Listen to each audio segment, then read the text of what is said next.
apresentar ave por o início de SV Dakota na 1947, o clube aqui aprofilar seu mês de color na geel com preto, black and yellow. Para a luna de novembro, que é a luna nacional internacional de Derecho di Mucha, e o color blauw está representa o Derecho di Mucha, que por certo, artículo 24 do Tratado Internacional de Derecho di Mucha, está diz que é mucha está saudável. Dakota lo está cambiando o color geel com preto, de luna de novembro, e lo está usando de color blauw. Para aqui, concientizar a comunidade de Aruba, nos mucha e nos soberan, a importância para buscar ajuda hora da trata de saúde mental.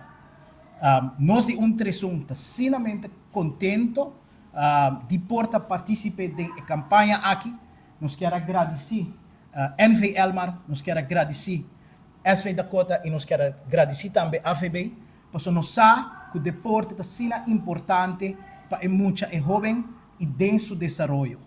Nós sabemos sempre uma inversão em deporte, nunca uma inversão robês. Awe, nós estamos aqui para anunciar nossa colaboração também com 131 e SV Dakota para o Derecho di Mucha, considerando que durante novembro está a luna de Derecho di Mucha e todo ano Fundacion 131 tem uma campanha de concientisacion. Elmar lo fará parte dessa aqui durante a luna aqui. Nós estamos contentes com o SV Dakota para join a campanha aqui com o Dakota in Blue, onde nós está uniformar, vestir na blauw durante a inteira luna, comunicando a importância e valor positivo de deporte, de vida de muita nan e jovem. Também a maneira você usar color blauw, tá? O color de Elmar, o color que o team e família de Elmar te visitar dia na trabalho. Nós estamos contentes que a luna aqui nós está team, assim conscientizando a inteira comunidade de Aruba sobre a importância do Derecho di Mucha. Nós queremos agradecer a SV Dakota, a AVB e 131 pela colaboração, siga que bom trabalho.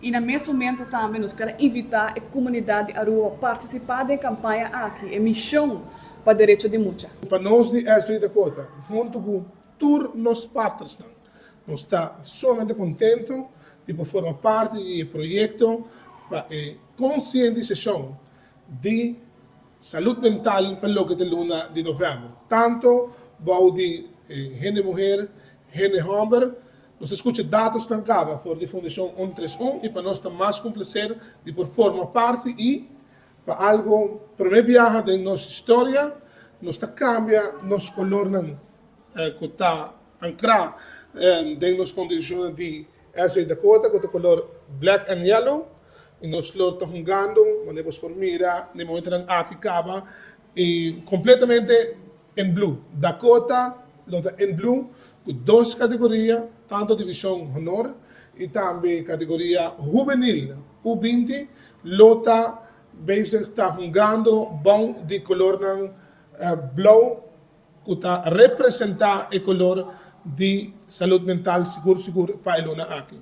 Estou contente com a tuma, o clube Dakota como exemplo, mirando que é dos clubes mais grandes, com mais jovens que está participando, o qual está o grupo que está focus trabalhar, mesmo com outra organização também que está membro de Aruba Football Bond, e está quadra completamente em AVB, seu plano estratégico, para a perideiro, o qual põe muito mais atenção para o bem-estar de mucha, não somente a parte física, do deporte, mas também a parte social e mental. Eu seguro, me felicitar, me agradecer, tanto telefone para a juventude 131, Elmar N.V e SV Dakota, e mais importante também para bolso, também com meio de prensa para mandar a mensagem na info, para saber se está algo seguro, mas que nunca merece a atenção para assim, o povo e jovem sa de haya e ajuda com a mestre.